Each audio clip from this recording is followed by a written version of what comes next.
नारायण नारायण। ओम नमः शिवाय नमः। ओम नमः शिवाय। प्रणाम भृंगी महाराज। शिवाय। क्षमा करे देव ऋषि, मुझे आपके आने का आभास ही नहीं हुआ। प्रणाम तो मुझे करना चाहिए। प्रणाम। नारायण नारायण। भृंगी महाराज, आज आपके साथी शिवगण कहाँ हैं? और शिवगण में प्रमुख नंदी महाराज भी नहीं दिखाई पड़ रहे। माता पार्वती कहाँ हैं? देव ऋषि, माता पार्वती तो अपने पिता के घर हिमाचल गई हुई है। उनके न रहने से खिन्न शिवगण कैलाश की पहाड़ियों में तपस्या लीन हो गए हैं। नारायण नारायण। शिवगणों ने तब तक तपस्या करने का निश्चय कर लिया है जब तक माता लौट कर नहीं आती। ये क्या, नंदी महाराज भी शिवगणों के साथ? नहीं नहीं देव ऋषि, गण प्रमुख नंदी महाराज तो माता पार्वती और श्री गणेश को लेवाने हिमाचल गए हैं। भोलेनाथ अकेले ध्यान में मग्न हैं, इसी कारण मैं उनकी सेवा में खड़ा हूँ। लंबे समय पश्चात आपके दर्शन पाकर मैं धन्य हुआ।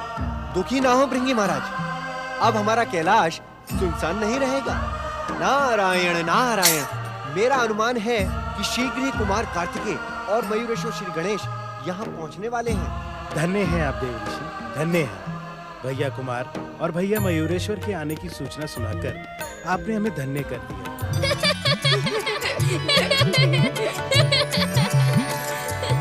प्रणाम पिताश्री।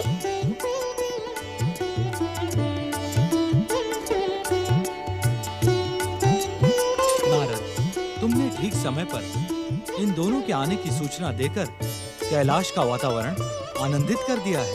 पिताश्री, कैलाश के सूनेपन का ज्ञान होते ही मैं कार्तिकेय भैया को लेकर यहाँ चला आया। मैं जानता हूँ मयूरेश्वर, परंतु तुम्हें कार्तिकेय की व्याकुलता और कैलाश के सूनेपन की सूचना देने में देवर्षि की भी महत्वपूर्ण भूमिका है। तुम दोनों को इनका आभार मानना चाहिए। देवर्षि, जिस प्रकार आपके भीतर संसार के कल्याण की भावना है, उसी प्रकार हर जीव के भीतर संसार कल्याण की भावना जाग जाए तो ये संसार कितना सुंदर हो जाएगा।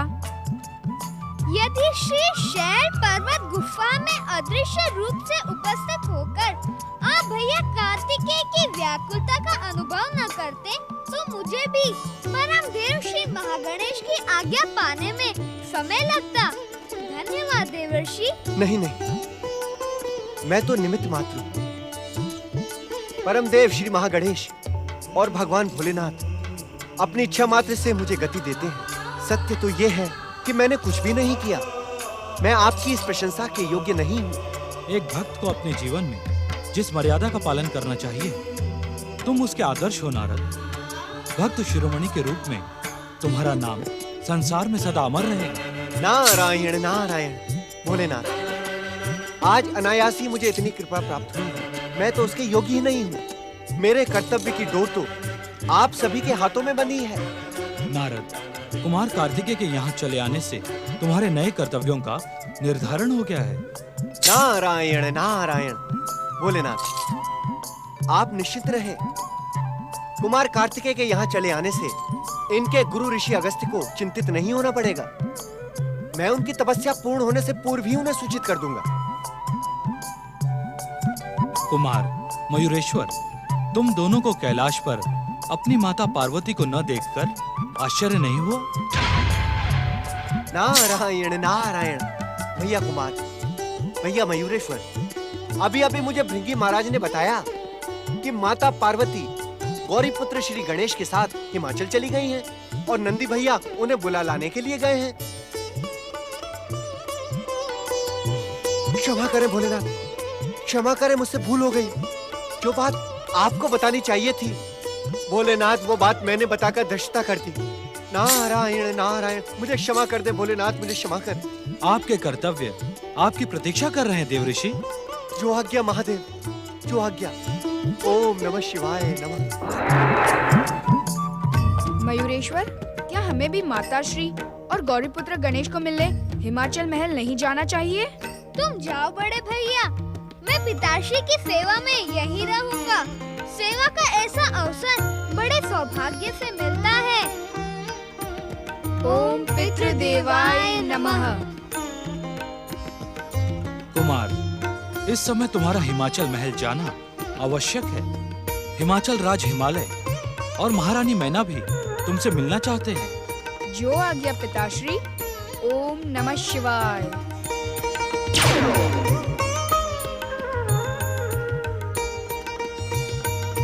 ओम नमः शिवाय, ओम नमः शिवाय, ओम नमः शिवाय, ओम नमः शिवाय।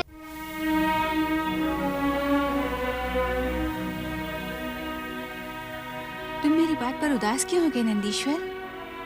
मैं जानती हूँ कि महादेव इन दिनों अधिकतर ध्यान में लीन रहते हैं। इसीलिए माता, आपको हम कैलाश ले जाने के लिए आए हैं। आपके बिना कैलाश सूना सूना सा लगता है। तुम तो जानते हो नंदीश्वर, विवाह के लंबे समय के पश्चात मैं माता पिता के पास हिमाचल आई हूँ और वे चाहते हैं कि मैं गणेश के साथ कुछ दिन और यहाँ रहूँ। लेकिन माता, हमारा धर्म हमें माता पिता की आज्ञा को ठुकराने की शिक्षा तो नहीं देता।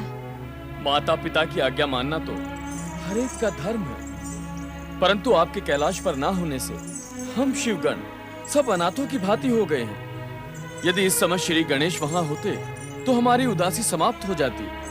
उनके साथ खेल में सम्मिलित होकर हम उदासी को भूल जाते। माता, गण प्रमुख नंदी महाराज, आप यहाँ चले आए और श्री गणेश बालक मयूरेश्वर के रूप में वहाँ प्रकट हो गए। इधर उधर क्या देख रहे हैं आप? मैं सत्य कह रहा हूँ, यदि आप कुछ समय धैर्य धारण करते तो आपको न यहाँ आना पड़ता, न ही निराश होकर जाना पड़ता। आप कहाँ हैं गौरी पुत्र श्री गणेश? आप हमें दर्शन क्यों नहीं दे रहे? श्री गणेश, इस समय मेरा मन बहुत व्याकुल है। कृपया मुझसे परिहास ना करें। इस समय आप मेरी सहायता करें। कैसी सहायता नंदी महाराज? माता पार्वती, कुमार कार्तिकेय और आपके चले आने से कैलाश का वातावरण सूना हो गया है। कुछ करें श्री गणेश, कैलाश को पुनः आनंदित करें श्री गणेश। अब तो आपकी प्रार्थना पर विचार करना ही होगा नंदी महाराज। नटखट गणपति की लीला देख रहे हो नंदी? मेरे पास यहाँ रहकर मुझे इसी तरह सताता रहता है ये। गजानन, देखो नंदी महाराज कितनी दूर से कैलाश से चलकर तुमसे मिलने आए हैं। इन्हें सताओ नहीं पुत्र। आओ नंदी महाराज, मुझे ढूंढ लो। श्री गणेश, श्री गणेश, आप कहाँ हैं? श्री गणेश, आप कहाँ हैं? श्री गणेश, आप दिखते क्यों नहीं? आप कहाँ हैं श्री गणेश? आप दर्शन देना। श्री गणेश, दर्शन दे श्री गणेश, दर्शन दे। नंदी भैया, मैं यहाँ हूँ। श्री गणेश, नंदी श्री गणेश, भैया, श्री गणेश, आप कहाँ हैं? दर्शन क्यों नहीं देते? नंदी भैया, मैं यहाँ हूँ। श्री गणेश, श्री गणेश, श्री गणेश, अरे श्री गणेश दर्शन दीजिए। अरे श्री गणेश दर्शन दीजिए। अरे श्री गणेश दर्शन दीजिए।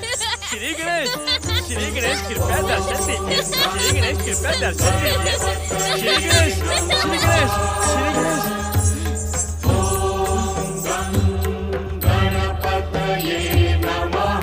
श्री गणेश, तू हमको मूर्ख बना गए। गौरी पुत्र ने तो आज हमको छका दिया। हे भोलेनाथ।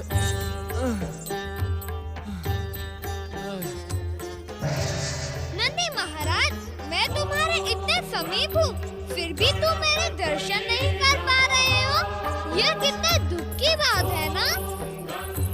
मुझ पर दया करें गौरी पुत्र, मेरे साथ इस प्रकार आंख मिचोली का खेल ना खेलें।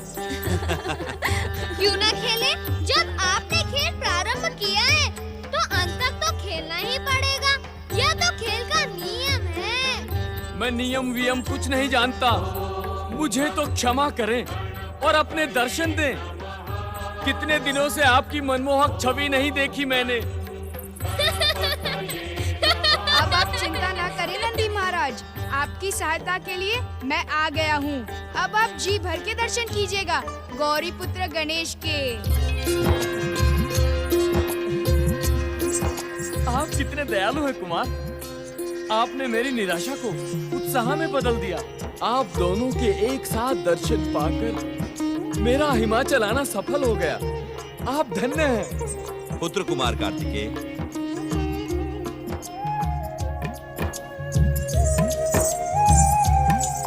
दीर्घायु हो श्री। पुत्र, दीर्घायु। प्रणाम नाना श्री।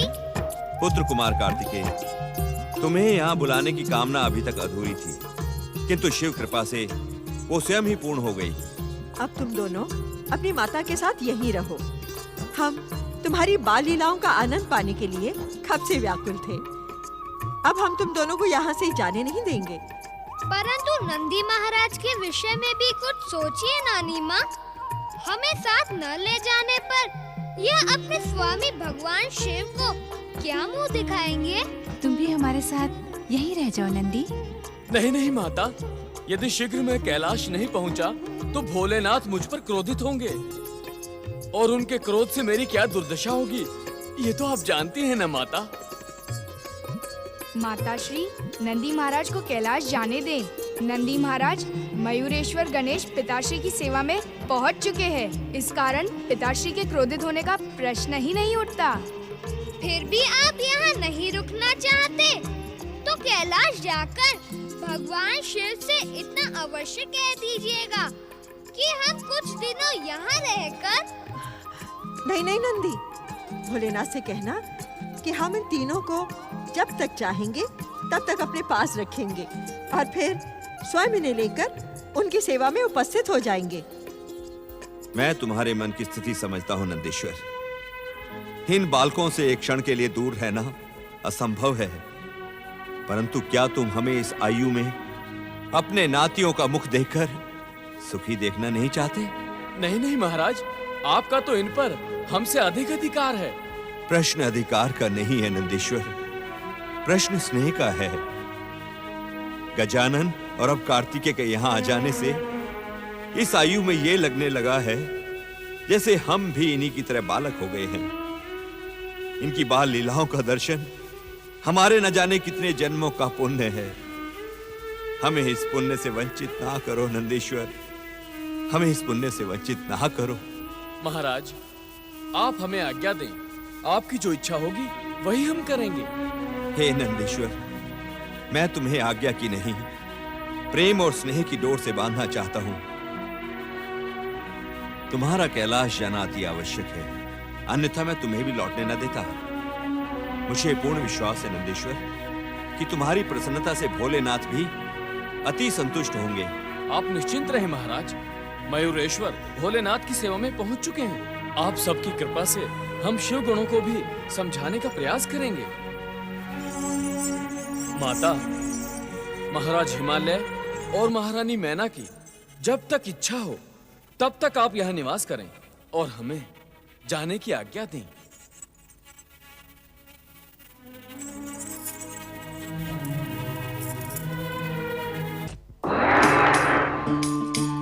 नारायण नारायण, ओम नमः शिवाय, ओम श्री महागणेशाय नमः।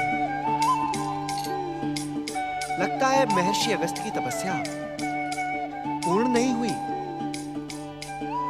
उनकी तपस्या में बाधा डालना उचित नहीं होगा नारद। अतः यहीं रहकर प्रतीक्षा करनी होगी। नारायण नारायण। प्रणाम महर्षि, आपके दर्शन पाकर मैं धन्य हुआ। देवर्षि, आप यहाँ? नारायण नारायण। ऋषिवर, आपने चतुर्मास प्रारंभ होने से पूर्व ही अपना आश्रम बदल लिया और उसकी सूचना देना भी मुझे उचित नहीं समझा। देवर्षि, आपको सूचना देने की क्या आवश्यकता है? आप तो संसार के सूचना तंत्र हैं। जहाँ रवि की किरणें नहीं पहुंच पाती, वहाँ आपका कवि हृदय पहुंच जाता है। नारायण नारायण। मैं जानता हूँ देवर्षि, आप मेरे शिष्य शिवपुत्र कार्तिकेय की सूचना लेकर यहाँ उपस्थित हुए हैं। ऋषिवर, परमदेव श्री महागणेश का संकेत पाकर शिवपुत्र कुमार कार्तिकेय मयूरेश्वर श्री गणेश के साथ कैलाश पहुंच चुके हैं। कैलाश नहीं देवर्षि, कार्तिकेय शिव आज्ञा से अपनी माता पार्वती की सेवा में हिमाचल राज्य में है। नारायण नारायण। अर्थात सूचना तंत्र को ही सूचना का ज्ञान नहीं है। यह भी तो संभव हो सकता है देवर्षि कि संसार के सूचना तंत्र ने कार्तिकेय की सूचना को महत्वपूर्ण ही न समझा हो। ऋषिवर, यदि आपको सभी सूचनाओं का ज्ञान है तो फिर मुझे आज्ञा दें। ऋषिवर, आपने मुझे आज्ञा नहीं दी। मैं जानता हूं देवर्षि, ऋषि समाज में त्रिदेवों और परम देव श्री महागणेश की सबसे अधिक कृपा आपको ही प्राप्त है। मैं कुमार कार्तिकेय को लेकर चिंतित हूं। आपसे कुछ विचार विमर्श करना चाहता हूं। नारायण नारायण, मुझसे विचार विमर्श? ऋषिवर, मैं इसके योग्य कहां हूं? देवर्षि, जिस प्रकार वृक्ष को यह ज्ञान नहीं होता कि उसके फल कितने मीठे हैं, नदी को यह ज्ञात नहीं होता कि उसका जल कितना स्वच्छ है, उसी प्रकार आपको अपने ज्ञान का ज्ञान नहीं है, परंतु मैं आपके ज्ञान का आदर करता हूं, आपकी भक्ति की सराहना करता हूं। त्रिदेवों की इतनी निकटता भी आपके भीतर कभी अहंकार का कारण नहीं बनती। नारायण नारायण। ऋषिवर, यदि आप मेरी इतनी प्रशंसा करेंगे तो वास्तव में मुझे अहंकार अपना ग्रास बना लेगा। देव ऋषि, अहंकार तो आपकी ओर देखने का दुस्साहस भी नहीं कर सकता। कार्तिकेय के बार बार कैलाश चले जाने से उनकी शिक्षा और साधना में बाधा पड़ती है। इसी विषय को लेकर मैं चिंतित हूं। ऋषिवर, तपस्या में भी मेरा मन एकाग्र नहीं हो पाता। नारायण नारायण। महर्षि, कुमार कार्तिकेय जैसी दिव्य आत्माएं जनहित और लोक कल्याण के लिए ही अवतार धारण करती हैं। शिक्षा और साधना तो वे केवल समाज के सामने आदर्श प्रस्तुत करने के लिए ही स्वीकार कर लेती हैं। अतः आप कुमार कार्तिकेय के चले जाने से किसी प्रकार चिंतित ना हो। देवर्षि, मैं कुमार कार्तिकेय के कैलाश चले जाने से चिंतित नहीं हूं। मैं अपने दायित्व को लेकर चिंतित हूं। महर्षि, आप तो इस संसार के आदर्श हैं, इस सृष्टि की प्रेरणा है। आप ही ने संसार को यह शिक्षा दी है कि चिंता के समय चिंतित ना होकर व्यक्ति को अपनी समस्त चिंताओं को अपने आराध्य के चरणों में समर्पित कर देना चाहिए। देवऋषि, आप धन्य हैं। उचित समय पर उचित परामर्श देकर आपने मेरी दुविधा और चिंता का अंत कर दिया। अब मैं निश्चिंत होकर पुनः अपनी तपस्या प्रारंभ कर सकूंगा। नारायण नारायण। ओम सूर्य देवाय नमः। ओम अदिति पुत्राय नमः। ओम हिरण्यगर्भाय नमः। ओम भास्कराय नमः। ओम भुवनेश्वराय नमः। ओम सूर्य देवाय नमः। ओम अदिति पुत्राय नमः। ओम हिरण्यगर्भाय नमः। ओम भास्कराय नमः। ओम भुवनेश्वराय नमः।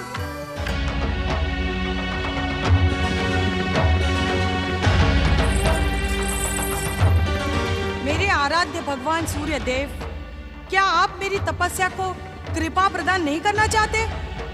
क्या आप इसी प्रकार मेरी उपेक्षा करते रहेंगे? क्या मैं ये मान लूं आपकी तपस्या करना मेरी भूल थी?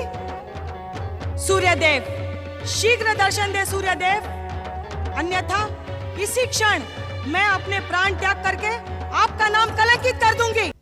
दर्शन दो सूर्यदेव, दर्शन दो सूर्यदेव, दर्शन दो, दर्शन दो सूर्यदेव, दर्शन दो, दर्शन दे सूर्यदेव, दर्शन दे, दर्शन दे सूर्यदेव।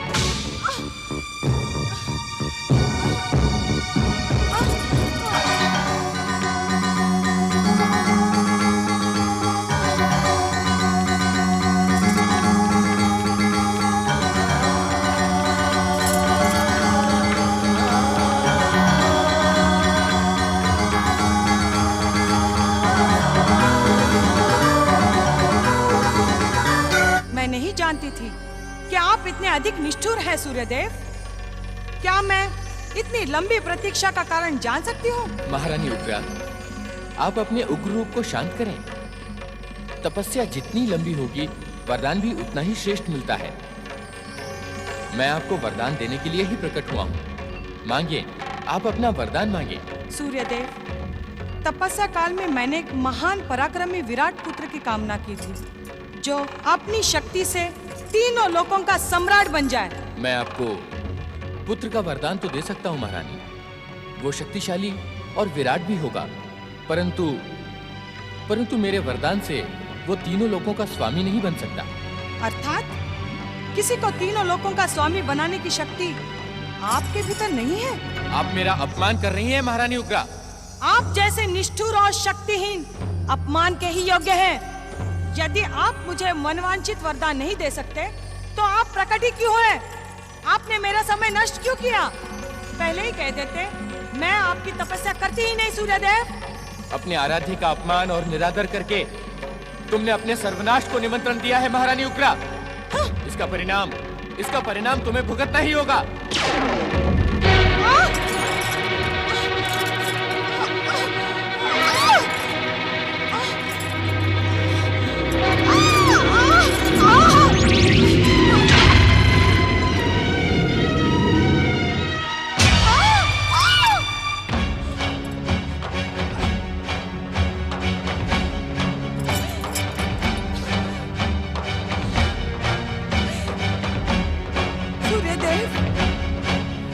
मैंने आपसे पुत्र मांगा था, परंतु ये अग्नि का गोला देकर आपने मेरे साथ भयानक छल किया है। इसे मैं अपने साथ नहीं रख सकती। इसे अपने साथ रखने का अर्थ है अपना अपमान, और मेरा जन्म अपमान और निरादर सहने के लिए नहीं हुआ है। सूर्यदेव, मैं आपको कलंकित करने के लिए आपकी तपस्या के प्रतिफल रूपी इस विष का अभी त्याग कर दूंगी।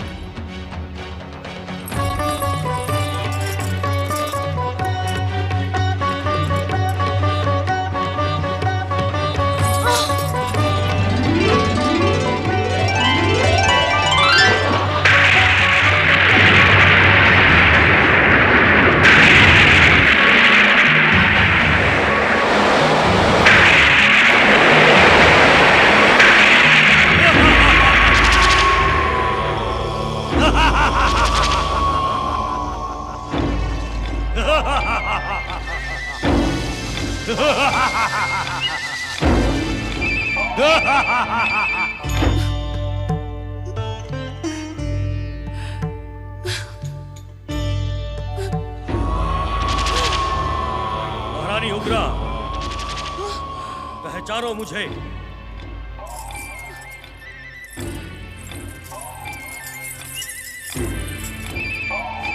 मैं तुम्हारा वही पुत्र हूं जिसको जन्म देते ही तुमने त्याग दिया था। यदि तुम मुझे मां की ममता और स्नेह प्रदान करती तो मेरा अग्निमय रूप शांत हो जाता, परंतु तुमने मुझे समुद्र में फेंककर अपने मातृत्व को लांछित कर दिया है। महारानी उग्रा, कमान से निकला तीर और मुंह से निकली बात कभी लौटकर नहीं आती। तुमने मुझे त्याग दिया है, अब मैं तुम्हारा पुत्र नहीं हो सकता। नहीं नहीं पुत्र नहीं, तुम्हें लौट कर आना होगा। अपनी माता की भूल को क्षमा कर देना होगा। असंभव महारानी उग्रा, असंभव। सूर्यदेव के वरदान से जन्मा मेरा अग्निमय सात्विक शरीर सागर के जल का स्पर्श पाते ही दैत्य ज्योति में दीक्षित हो गया है। अब उसका तुम्हारे पास लौटना असंभव है। असंभव है महारानी उग्रा, असंभव है। क्या तू अपनी माता को दंडित करना चाहता है? जब तुमने मुझे त्याग कर मुझे दंडित किया था, तब तुम्हारे मन में ये प्रश्न क्यों नहीं उपजा? महारानी उग्रा, मुझसे भूल हो गई पुत्र। माता कभी भूल नहीं करती, माता कभी कुमाता भी नहीं होती, परंतु तुमने माता शब्द की मर्यादा को तोड़ डाला है। तुम्हारे जैसी स्त्री को मैं कदापि अपनी माता स्वीकार नहीं कर सकता। चली जाओ यहाँ से, चली जाओ। नहीं पुत्र नहीं, इतना कठोर मत बन। अपनी माता को क्षमा कर दे पुत्र, क्षमा कर दे। कौन माता? किसकी माता? ना तू मेरी माता, न मैं तेरा पुत्र। अब तो मैं सिंधु का स्पर्श पाकर स्वयं सिंधु बन गया हूँ। मेरा नाम है सिंधु दैत्य, असुरों का अधिपति, असुरों का सम्राट, राक्षसों का राजा, सिंधु दैत्य।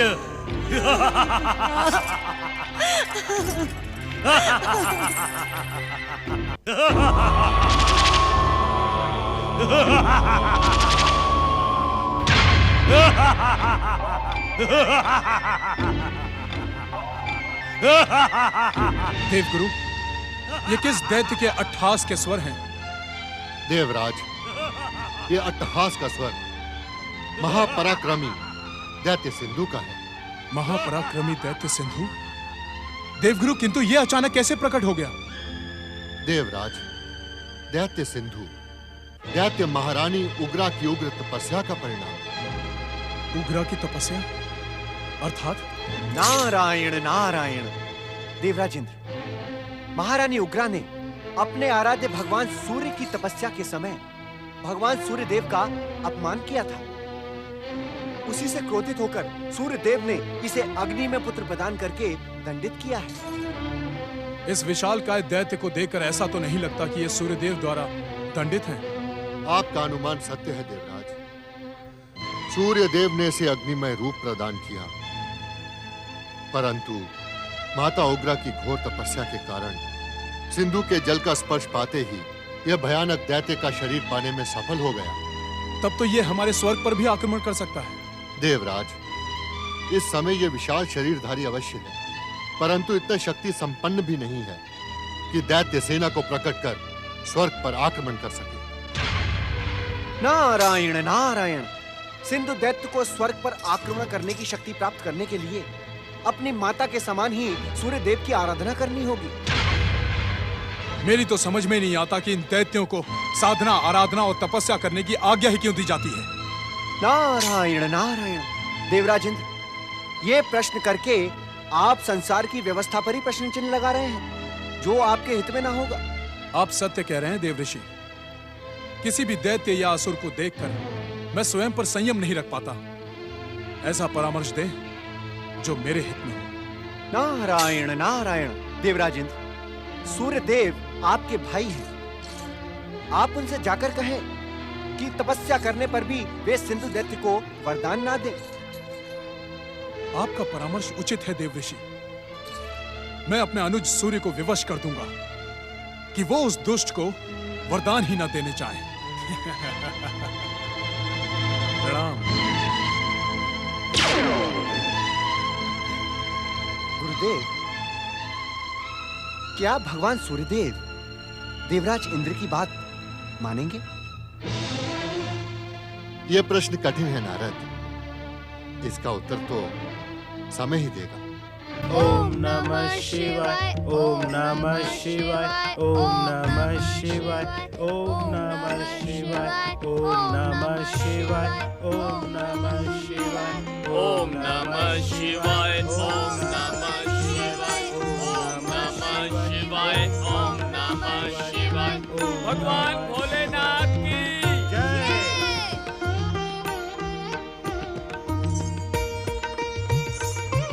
महादेव, हिमालय राज ने माता पार्वती और भैया कुमार कार्तिकेय तथा श्री गणेश को वहीं रोक लिया है।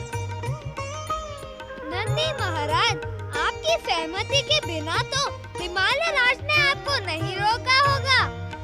महादेव, उन सब का स्नेह देखकर मुझे सहमति देनी ही पड़ी। मुझे क्षमा करें भोलेनाथ। ओम महागणेशाय नमः। ओम नमः शिवाय। ओम मयूरेश्वराय नमः।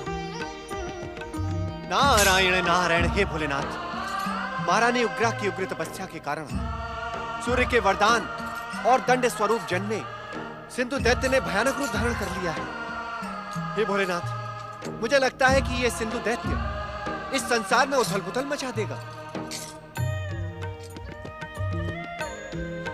भोलेनाथ, ऐसा अनर्थ ना करो देवऋषि। महादेव की समाधि में बाधा डालना आपके हित में नहीं होगा। जो आज्ञा मयूरेश्वर। ओम नमः शिवाय नमः।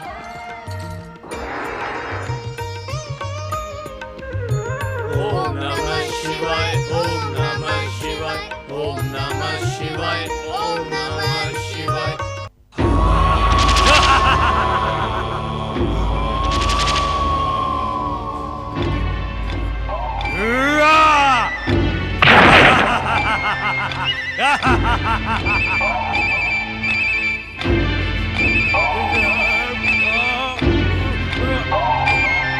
मैं इस संसार का सबसे पराक्रमी दैत्य सम्राट हूँ। मैं अपनी शक्ति से सबको मत डालूंगा। जो भी मेरा विरोध करेगा मैं उसे तिनके के समान मसल डालूंगा।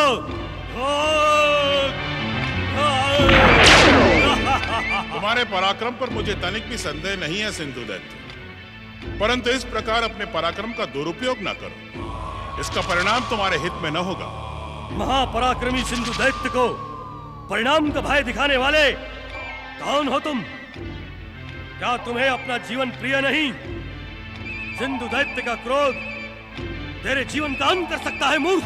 सावधान सिंधु दैत्य, तुम ये मत भूलो कि इस समय तुम दैत्य गुरु शुक्राचार्य के समक्ष खड़े हो। एक दैत्य होने के कारण मेरा आदर करना तुम्हारा कर्तव्य है। कौन गुरु? किसका गुरु? ना कोई मेरा गुरु, ना मैं किसी का शिष्य। दैत्य, असुर और राक्षस जाति में जन्म लेने वाला हर प्राणी मेरा शिष्य होगा। तनिक स्वयं को देख और मुझे देख। जब तू मेरे समान ही नहीं तो मेरा गुरु कैसे बन सकता है? ओम नमः शिवाय, ओम नमः शिवाय।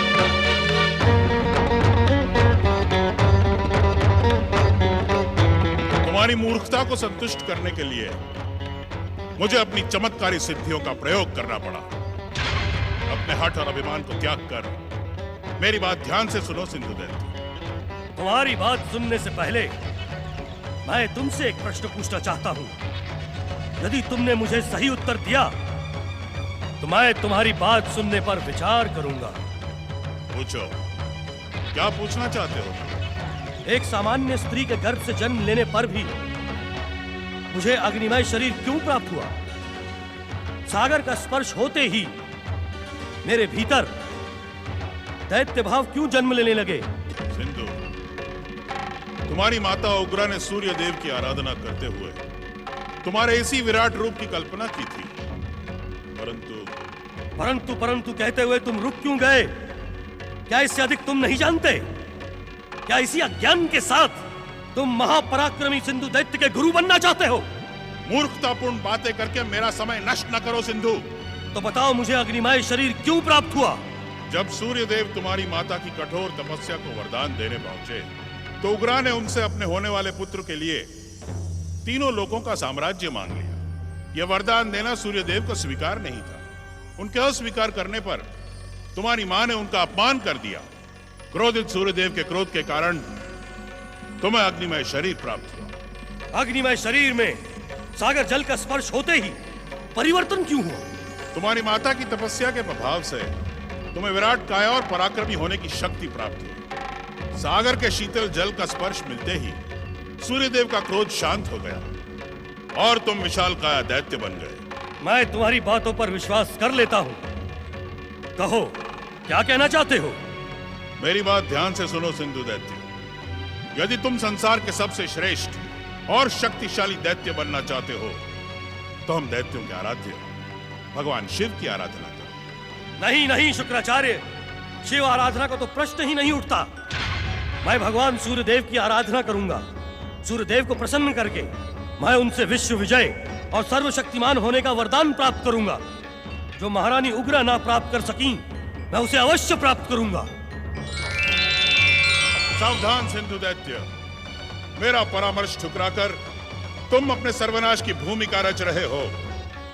दैत्य गुरु शुक्राचार्य का परामर्श मानने में ही तुम्हारा कल्याण है। सिंधु दैत्य का कल्याण उसकी पराक्रमी भुजाओं में छुपा हुआ है। तुम्हें जो कहना था तुम कह चुके और मुझे जो सुनना था मैं सुन चुका। अब एक क्षण का विलंब किए बिना जैसे आए थे वैसे ही अदृश्य हो जाओ। अहंकारी सिंधु दैत्य, अपने गुरु की आज्ञा को न मानकर तूने अपना सर्वनाश सुनिश्चित कर लिया है। तू सूर्य देव को प्रसन्न करके कितना भी बड़ा वरदान क्यों न ले ले, तेरा अंत निश्चित है। तू दुनिया की सर्वोच्च शक्ति के द्वारा मारा जाएगा। अपना लिया हुआ निर्णय सिंधु दैत्य किसी भी मूल्य पर बदल नहीं सकता, किंतु तुम उस सर्वोच्च शक्ति को अवश्य सावधान कर देना, कहीं ये महापराक्रमी सिंधु दैत्य उनके लिए संकट न बन जाए।